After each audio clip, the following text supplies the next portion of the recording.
So here we are, wedge, putter, 3 holes. First hole is a cheeky little par 3 uphill, which is about 200 yards. Let's get this show underway, lads.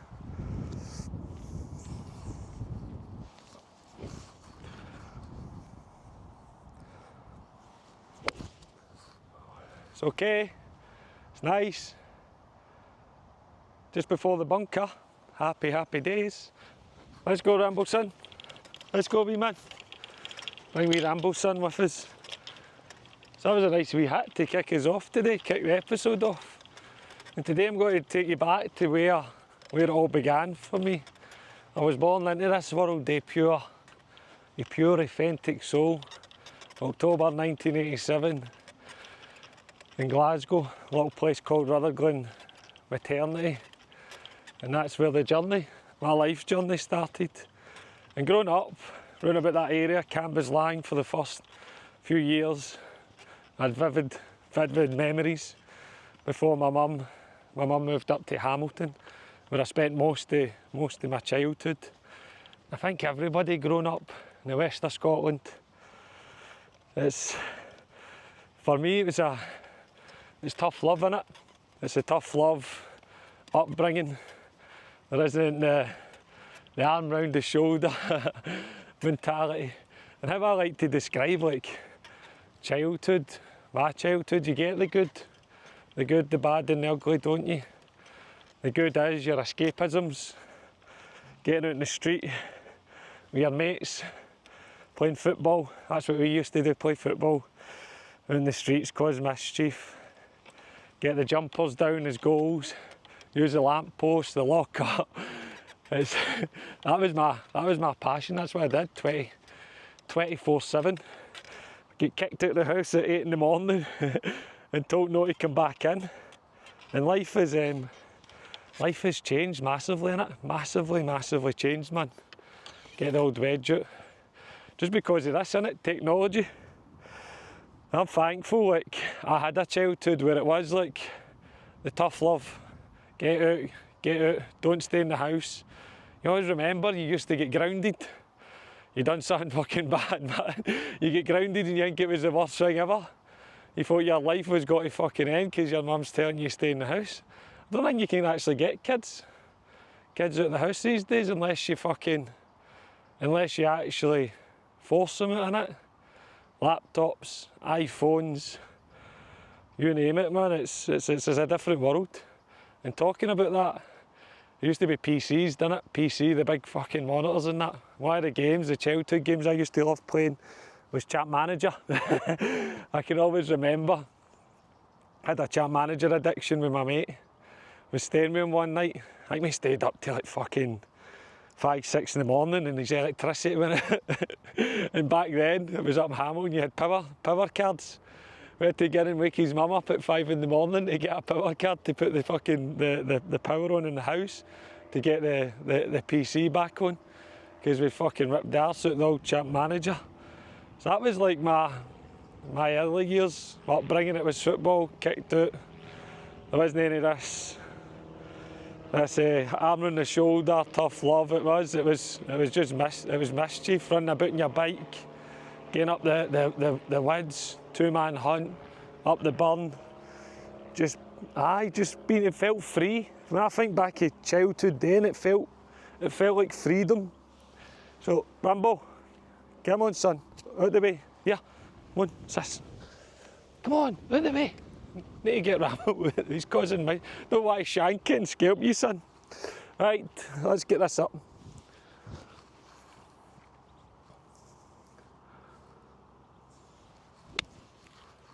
That could be good. Looks okay. Might have ran over the back.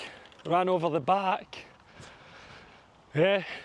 So that's my childhood in the whole. I think like all the things are your escapisms, isn't they? Like football, golf. You've had your own thing. Fucking tennis, I remember, like all the things we used to do. See when it used to come round, like the Olympics, sprinting down the street. Wimbledon, we used to make a tennis court, because I lived up in Hull House.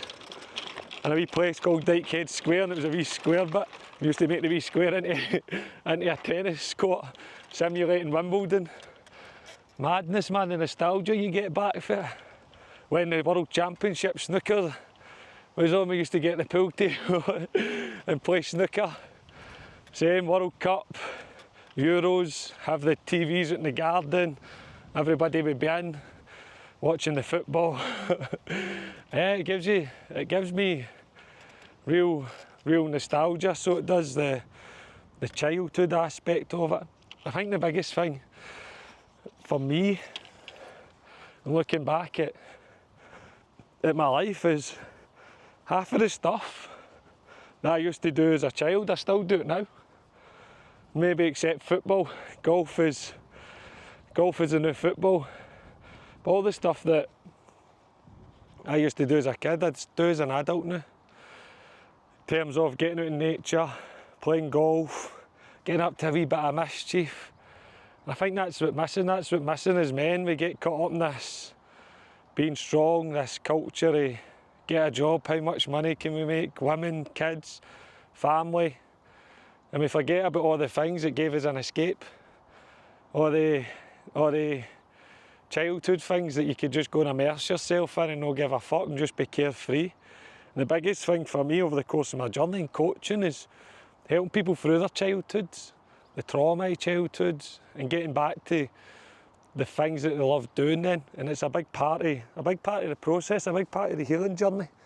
So that was not too bad. We're 2 shots, should just do a little putter motion.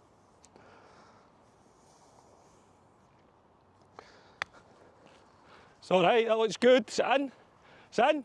Oh, that was close. That was close. So start looking at your life at the moment, innit? As I said, not to be a fucking preaching ball bag, but ask yourself, am I doing the things I used to do as a young guy, as a kid, that brought me joy, it gave me a laugh? Am I doing them as a grown man, as an adult? Or am I just fucking working 40, 50 hours a week, stressed out my box, drinking at the weekend and hacking my way around a golf course, kidding on it's self-care? And that's where I would start there, looking at that, man. Right, stop talking, Stuart, and let's putt. Go on. Oh, there was some roll in that. Downhill chip. Boom. What was that? That was a little 5 to start. 5, bogey golf. Double bogey. Double bogey, double bogey. Double bogey. So double bogey to start. Yeah, so that's the nostalgia side of the childhood, isn't it? You probably resonate with some of that stuff that you get up to. Just mischief. I always remember we stayed in Hamilton. My brother used to hang about with these older blokes, and they stole a car. And my brother was in the back of it, and I was out in the street playing, and he pulled me into this stolen car. They was getting chased all the way about the streets. And I'll never forget it, because my fucking ma went mental, so she did, after it. I was like, that's the kind of things way back then. Fucking getting dragged out of stolen cars, a wee guy at fucking 8-year-old, and you're like, what the hell's happening? And getting chased about the street, chased the jeep about the streets with the police, man. And that's, I guess, you look back, you wonder, like, where's life went? Where's life passing me by, man? I'm fucking coming up in 38 this year. That's 30 years ago, man. 30 years ago. Right, they boys are off the tee. So we're on the second hole, which is another par 3. It is 130 yards to the pin, so it should just be a full wedge into the middle. Nice and simple, nothing hard right, nice and simple, nothing hard.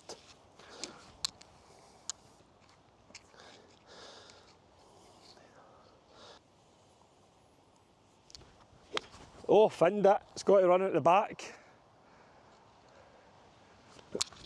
I think that's got to run, I finned that. I absolutely finned that fucking tee shot. Lifted my head and never get under it. Oof, wasn't nice at all. Yeah, so childhood, and that's what I do every day. I help people, women specifically, with childhood trauma, understanding what shaped them. I think that's what we need to do as men, is we need to understand what shapes us as well. Especially life experience, the big one is childhood, innit? And like I was saying, growing up in that environment, tough love, just got on with it, clip round the ear, get in the street. It does make you, but it also shapes you as well, doesn't it? In terms of bottling things up, always needing to be the strong one. And for me, my dad, never really known my dad. He was in and out of my life all the way up to I was 7, 8 year old, and then I never seen him again. I always remember just sitting in the sofa, waiting on him, coming. 9 times out of 10 he wouldn't show up. When he did show up, I was like, fucking hell, it felt good. I always remember him taking me to the Forge in Glasgow, big shopping centre. He bought me this Rangers jacket, so I'm a Rangers fan. And I had it on, it was like a tattoo for me. My mum had to like fucking cut it off me because it ended up to my elbows after about 3 years. And I absolutely loved that. And that was my memories of my dad, it was that fucking jacket and, well, being inconsistent and no showing up. And I always remember my mum saying to me about 8 year old is, right, that's it. I'm stopping you seeing something like that. I can't really remember or articulate the words, but it was basically your dad keeps fucking letting you down, you're not going to see him anymore. And after that conversation, you're 8 year old, didn't you? And you're like, fucking, you just do what your mum says, innit? And I never seen him again. And he passed away when I was 19 with drug and alcohol related issues. I'm sure it was that. I think he was sure it was that, a heart attack. And I never seen my dad. And that started back then, I didn't realise that started the shaping of me in terms of wounds, childhood wounds. A wound called fucking abandonment. Right, the abandonment wound that started showing up. Right, showing up in relationships. When I was a young guy, I couldn't cope with relationships. When I get attached, first loves, it was fucking, honestly, it was horrible. Get so anxious, so jealous, because I had this notion that women were going to leave me, or that women were going to leave me. And I was rooted back over the course of my journey, back to when my dad left at 8 and I never seen him again. I never had the opportunity to reconnect because he passed away. Right, let's get this shot. Just a little chip up. See me getting on for the par. So we're getting pretty deep there, sharing deep stuff, but it's needed, to be honest. It's needed. That's a good hit that. That could be fucking lovely. That could be lovely. That could be nice. Could be nice. How are we looking? Yes, good. Nice wee chip. Cool, so we're on for a par. We are on for a par. Let's see. Right, we're on for a par. Straight in, take the par.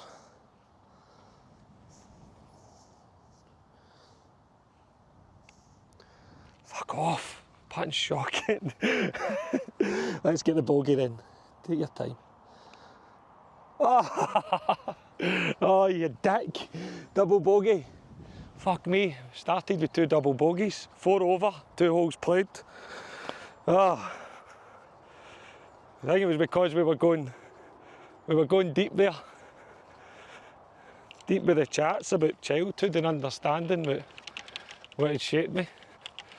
And also, later on in my life when I started to grow up, my mother had a breakdown when I was 15 as well. A mental breakdown. If anybody knows a fucking mental breakdown is, it's not an overnight thing, it's an accumulative behaviours, actions over the course of a good few years. And that broke me at that age. Your very first attachment, your very first love is it's your mother. It's your mother, man. And when she had that breakdown, fuck, years after I didn't quite recognise her. Especially the years, our teenage years, man. The teenage years are the most important. They are the years where we're trying to fucking figure out in it what path we want to travel, what we want to do in it. You're at school, man, and you're like, what the fuck am I going to do? I'm 15, 16, I'm leaving school. I got to go to university, I got to go to college. And my big thing was football. Football was my passion. I ate it, I slept it, I dreamt it. I wanted to be Gaza, I wanted to be Loudrop, I wanted to play with Rangers. Used to be out street, keepy ups every single day. That was my dream, that was my passion. So I had that in my mind when I was going to leave school, that I wanted to be a footballer. But the home life didn't quite match the dream, because my mum was going through a breakdown. She was splitting up with her partner at the time. The house was a little bit of chaos, and around that time when you're a young guy, a young boy, teenager, development of a man, you need support, you need guidance, you need structure, you need safety. You need safety in your own nervous system. And back then it was survival for me. I would say, and that's how I describe it, it was survival. Massive survival. So, this is the third and final hole. We are 4 over. And as always, get the wedge. 4 over, third and final hole. It is a long par 4, longish, with a wedge. 350 yards. Let's see if we can just get it down there. Let's put it up here a wee bit.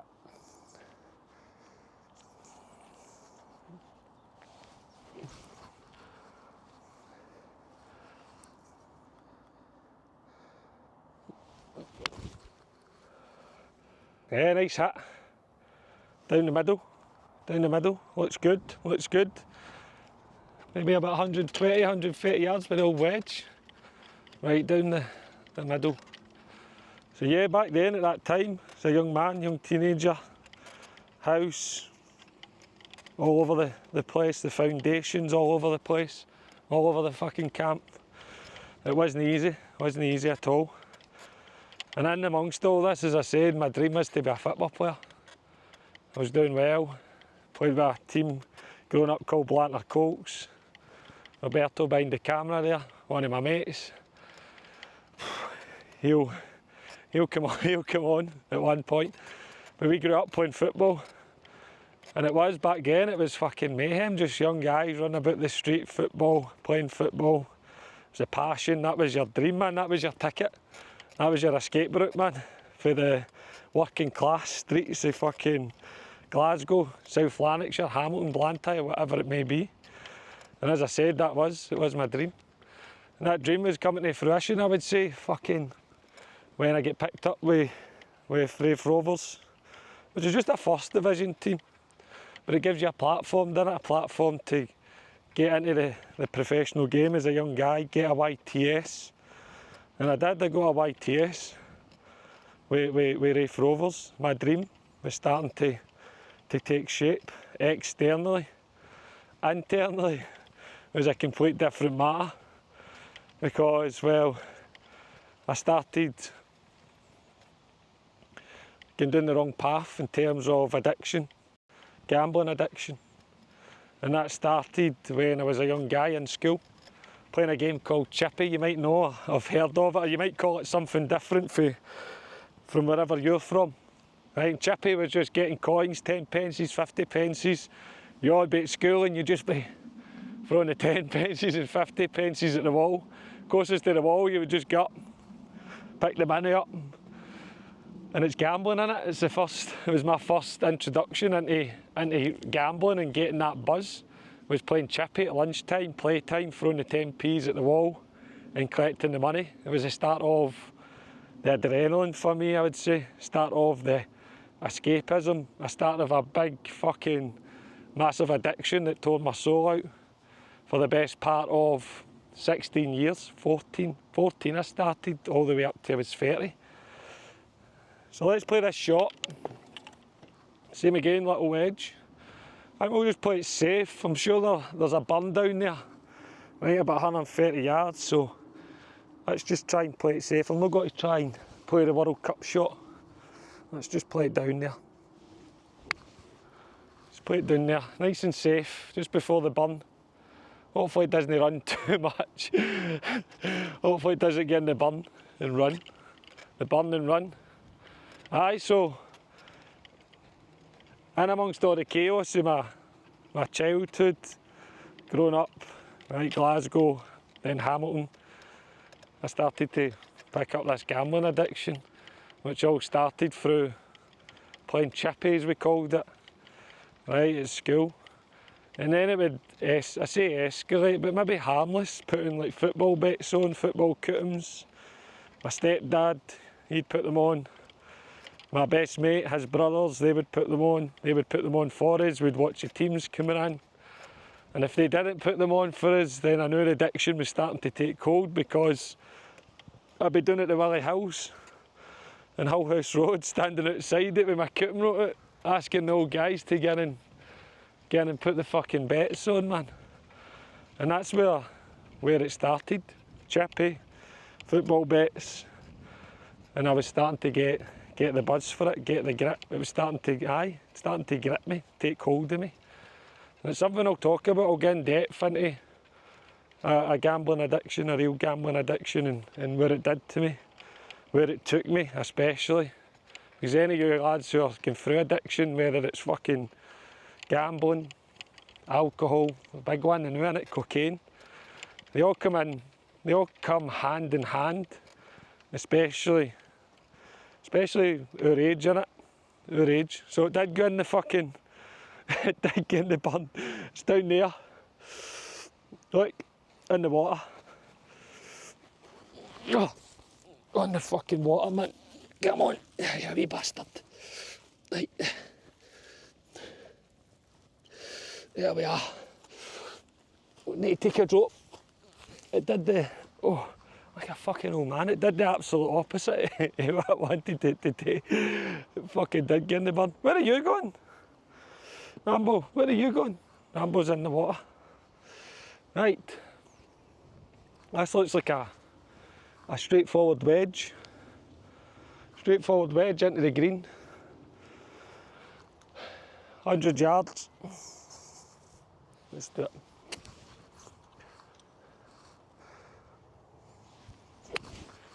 It's good. It's got the legs. It's got the legs. Get up. Get up.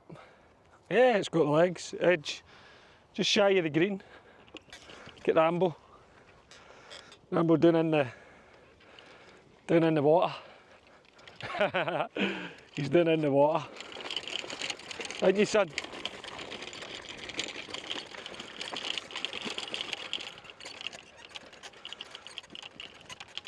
Aye, all gambling addiction. And that's the harmless stuff I'm talking about. But what fucked everything for me is the fixed odd betting terminals, man. When I was a teenager. Worst thing that ever happened to me with them, man. Jeez, oh. Putting my first tenner in and winning 600 quid. It was the worst thing that ever happened to me. I wish I lost, and sometimes I don't even think that would have made a difference, because I was just hooked on it. It was everything, to be honest. I thought about it, did it every single day, so I did. Gambling. So my childhood was the good, the bad and the ugly. That's how I describe it. And the one thing that everyone should address on their journey in terms of their self-sabotage and their behaviours, especially men, is address your childhood. It gives you a lot of answers and it'll give you a lot of closures in terms of, one, how you feel, how you think and how you behave. And a big one, how you attach in relationships, especially to women. As I was saying back there about my dad leaving, my mum having a mental breakdown, how that conditioned me, right, in terms of love. It's life-changing when you start to understand it, man. Understanding the programming, your programming, understanding how the early foundations shaped your life.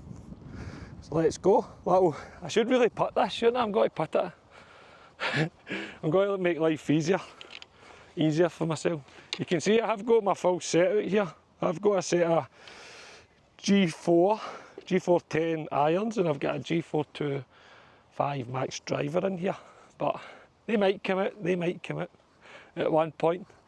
But as I say, it's just a wedge, a putter, 3 holes, and a fucking quiet Sunday afternoon to ourselves. So let's go. Good, nice putt. No hit it, man. No hit it. Didn't feel good. As you obviously can see, I'm a wee bit rusty. Rusty with my putting. Come on. Let's get it in.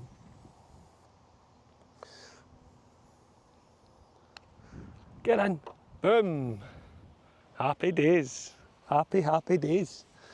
So that's 3 holes in the bag. I'm not actually quite sure what the scorecard is saying, but how it felt pretty emotional today. Felt as if I got a wee bit deep into childhood, into what shaped me, into the good, the bad, the ugly. So if you felt something today, lads, don't shrink, don't hide away from it.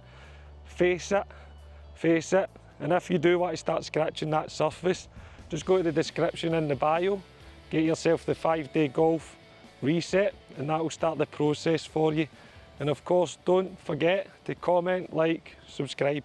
See you next Sunday, mate.